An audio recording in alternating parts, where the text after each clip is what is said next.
Assalamualaikum warahmatullahi wabarakatuh. Perkenalkan kami dari kelompok 5 yang terdiri dari Syabani, Catur, Cairopahmi, Almeida, dan Rika Kana. Materi yang akan kami sampaikan yaitu mengenai LGBT. LGBT sendiri adalah singkatan dari lesbi, gay, biseksual, dan transgender. Langsung saja untuk yang pertama yaitu ada lesbi. Lesbi adalah suatu orientasi seks yang mana perempuan menyukai sesama jenis perempuan. Lalu yang kedua ada gay. Gay adalah sebutan untuk seorang laki-laki yang menyukai sesama jenis laki-laki atau suatu orientasi seks yang dilakukan oleh sesama jenis laki-laki.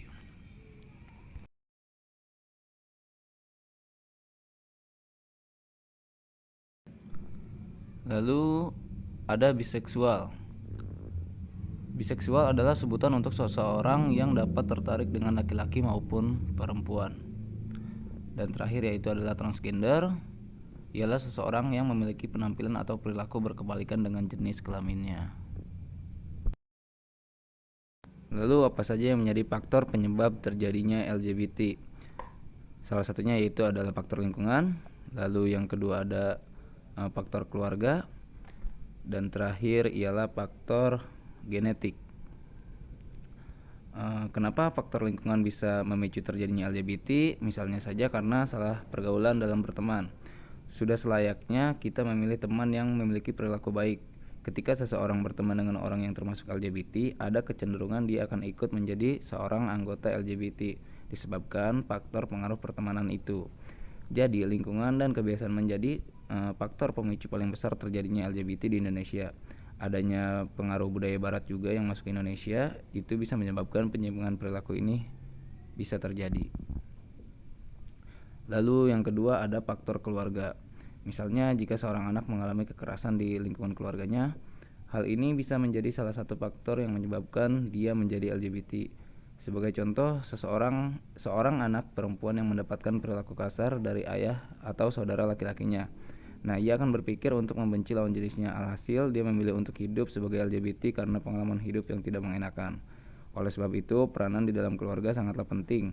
Karena kehangatan dan keharmonisan keluarga akan mendorong anak untuk tumbuh normal dan wajar.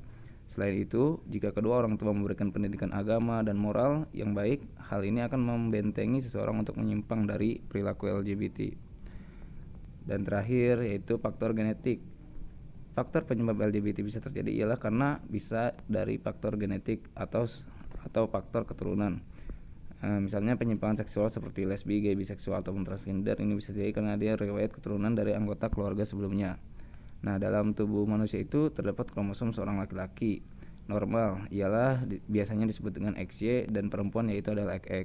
Namun di kehidupan nyata bisa ditemukan bahwa seorang laki-laki memiliki kromosom XXY. Kelebihan kromosom ini bisa menyebabkan dia memiliki perilaku menyerupai seorang perempuan. Lalu dampak yang bisa terjadi dari perilaku LGBT atau bahaya dari LGBT. Salah satunya yaitu kanker anal atau dubur, yang kedua kanker mulut, lalu yang ketiga meningitis, lalu yang keempat HIV atau AIDS, lalu yang kelima dampak pendidikan, dan terakhir dampak keamanan. Yang pertama kanker anal atau dubur. Para gay biasanya melakukan hubungan seks anal sehingga mereka memiliki resiko tinggi terkena penyakit kanker anal. Lalu yang kedua kanker mulut. Kebiasaan melakukan oral seks bisa menyebabkan kanker mulut. Sebab faktanya rokok bukanlah satu-satunya penyebab kanker mulut terjadi. Hal ini sesuai dengan studi di New England Journal of Medicine yang dimuat di situs Dallas Voice. Lalu meningitis. Meningitis atau radang selaput otak terjadi karena infeksi mikroorganisme kanker, penyalahgunaan obat-obatan tertentu, dan mengalami peradangan tubuh.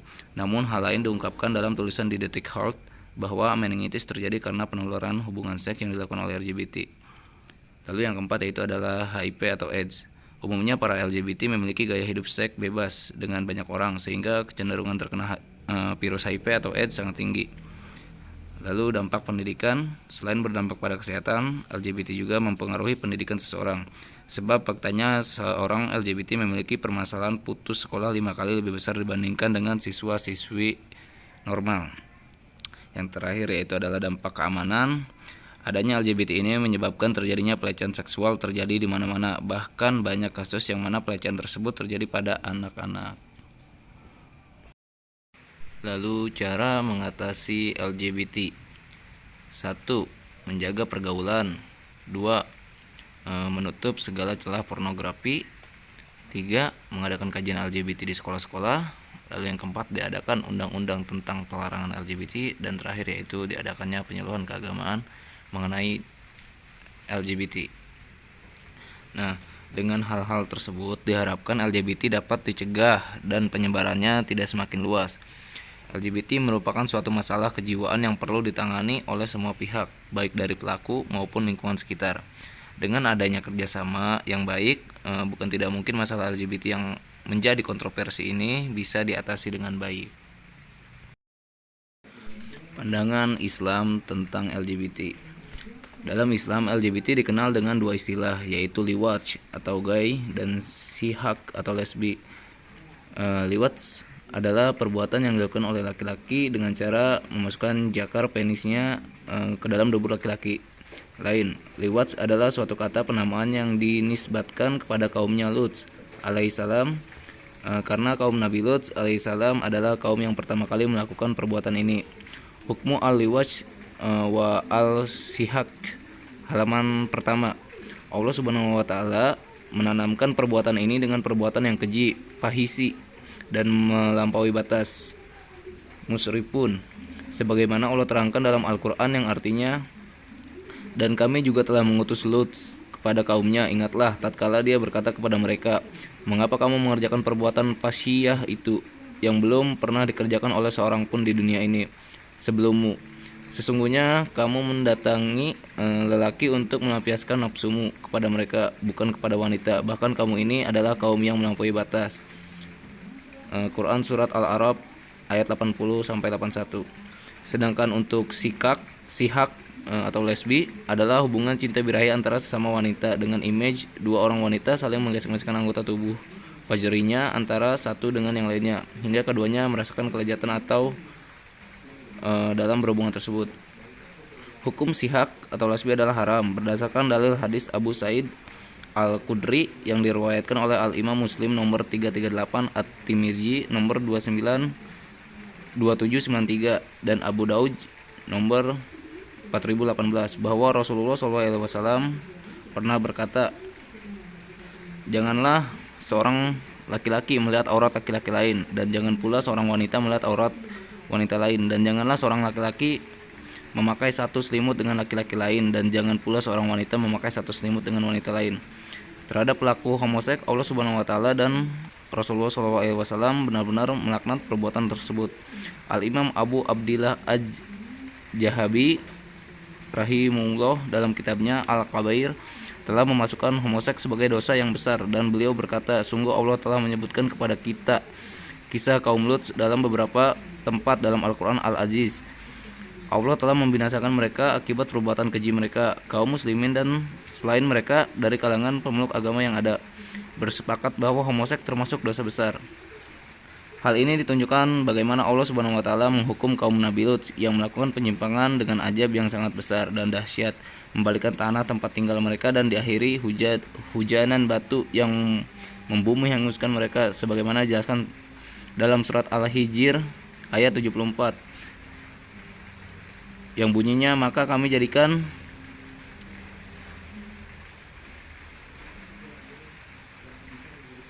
bagian atas kota itu terbalik ke bawah, dan kami hujani mereka dengan batu dari tanah yang keras. Sebenarnya secara fitrah manusia diciptakan oleh Allah Subhanahu wa taala berikut dengan dorongan jasmani dan nalurinya. Salah satu dorongan naluri adalah naluri melestarikan keturunan, dari jatuh al-nau, yang diantaranya manifestasinya adalah rasa cinta dan dorongan seksual antara lawan jenis pria dan wanita. Hukum untuk para pelaku LGBT. Pemberlakuan hukuman dalam Islam bertujuan untuk menjadikan manusia selayaknya manusia dan menjaga kelestarian masyarakat. Syariat Islam telah menetapkan tujuan-tujuan luhur yang dilekatkan pada hukum-hukumnya. Tujuan luhur tersebut mencakup pemeliharaan atas keturunan, al-muhafadzatu ala anas, Pemeliharaan atas akal, al-muhafazatu ala al-aqs. Pemeliharaan atas kemuliaan, al-muhafazatu ala al-karomah, dan lain sebagainya. Dalam rangka memelihara keturunan manusia dan nasabnya, Islam telah mengharamkan zina, gay, lesbi, dan penyimpangan seks lainnya, serta Islam mengharuskan dijatuhkan sanksi bagi pelakunya. Hal ini bertujuan untuk menjaga kelestarian kesucian dari sebuah keturunan.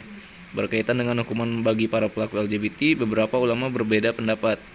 Akan tetapi kesimpulannya para pelaku tetap harus diberikan hukuman. Tinggal nanti bagaimana khalifah menetapkan hukum mana yang dipilih sebagai konstitusi negara al-khilafah. Ulama berselisih pendapat tentang hukuman bagi orang yang berbuat liwaj. Di antaranya beberapa pendapat tentang hukuman bagi para pelaku liwaj. Di antaranya, yang pertama adalah dibunuh, baik pelaku, fa'il maupun objek, maf'ul bih, bila keduanya telah baligh. Adapun keberadaannya orang yang mengerjakan perbuatan liwaj dengan jakar atau penisnya, hukumannya adalah dibunuh, meski yang melakukannya belum menikah. Sama saja baik itu fa'il pelaku maupun maf'ul bih. Telah mengkabarkan kepada kami Abdul Aziz bin Muhammad dari Amr ibnu Abi Amr dari Ikrimah dari Ibu Abbas berkata, Rasulullah SAW, barang siapa yang kalian mendapati perlakuan perbuatan kaum Lut, maka bunuhlah fa'il pelaku dan maf'ul bih partnernya. Lalu untuk yang kedua hukumannya yaitu dirajam. Hal ini sebagaimana diriwayatkan oleh Al-Baihaqi dari Ali bahwa dia pernah merajam orang yang berbuat liwaj. Imam Syafi'i mengatakan berdasarkan dalil ini maka kita menggunakan rajam untuk menghukum orang yang berbuat liwaj, baik itu mushon sudah menikah atau selain muhson. Hal ini senada dengan Al-Bagawi. Kemudian Abu Dawud dalam Al-Hudud bab 26 dari Sa'id bin Jubair dan Mujahid dari Ibnu Abbas yang belum menikah apabila didapati melakukan liwaj maka dirajam. Lalu untuk yang ketiga hukumannya sama dengan hukuman berzina. Pendapat ini seperti disampaikan oleh Said bin Musayyab, Atta bin Abi Robah, Hasan, Qatadah, Nakhai, Tasawuri, Aujai, Imam Yahya, dan Imam Syafi'i. Dalam pendapat yang lain mengatakan bahwa hukuman bagi yang melakukan liwaj sebagaimana hukuman zina. Jika pelaku liwaj muhson maka dirajam, dan jika bukan muhson dijilid atau dicambuk dan diasingkan. Lalu yang keempat hukumannya dengan takjir sebagaimana telah berkata Abu Hanifah. Hukuman bagi yang melakukan liwaj adalah takjir, bukan dijilid atau cambuk, dan bukan pula dirajam. Abu Hanifah memandang perilaku homoseksual cukup dengan takjir. Hukuman jenis ini tidak harus dilakukan secara fisik, tetapi bisa melalui penyuluhan atau terapi psikologis agar bisa pulih kembali. Bahkan Abu Hanifah menganggap perilaku homoseksual bukan masuk pada definisi zina, karena zina hanya dilakukan oleh kubul, tidak pada dubur, sebagaimana dilakukan oleh kaum homoseksual. Jadi intinya sebenarnya sanksi yang dijatuhkan di dunia ini bagi si pendosa akan mengakibatkan gugurnya siksa di akhirat. Tentu saja hukuman di akhirat akan lebih dahsyat dan kekal dibandingkan sanksi yang dilakukan di dunia. Itulah alasan mengapa sanksi-sanksi dalam Islam berfungsi sebagai pencegah jawajir dan penembus jawabir. Disebut pencegah karena akan mencegah orang lain melakukan tindakan dosa semisal, sedangkan dikatakan penembus karena sanksi yang dijatuhkan akan menggugurkan sanksi di akhirat. Baik, mungkin itu saja yang bisa kami sampaikan. Pada intinya, LGBT merupakan penyimpangan orientasi seksual yang dilarang oleh semua agama, terlebih lagi Islam. Selain karena perbuatan keji ini akan merusak kelestarian manusia, yang lebih penting Allah Subhanahu wa taala dan Rasulullah melaknat perbuatan ini. Oleh karena itu sudah menjadi kewajiban bagi umat Islam untuk melawan segala jenis opini yang seolah atas nama HAM atau hak asasi manusia membela kaum LGBT, akan tetapi sesungguhnya mereka membawa manusia menuju kerusakan yang lebih parah. Lalu pandangan Islam terhadap LGBT adalah haram karena Islam telah mengharamkan zina, gay, lesbi, dan penyimpangan seks lainnya, serta Islam mengharuskan dijatuhkan sanksi bagi pelakunya. Lalu hukumannya adalah dengan dibunuh baik pelaku, fa'il maupun objek, maf'ul bih, bila keduanya telah baligh. Hukumannya dirajam. Hal ini sebagaimana diriwayatkan oleh Al-Baihaqi dari Ali bahwa dia pernah merajam orang yang berbuat liwaj. Hukumannya sama dengan hukuman berzina. Hukumannya dengan takjir, sebagaimana telah berkata Abu Hanifah, hukuman bagi yang melakukan liwat adalah ditakjir, bukan dijilid atau cambuk, dan bukan pula dirajam. Baik, sekian materi yang bisa kami sampaikan mengenai LGBT. Kurang lebihnya kami mohon maaf. Terima kasih.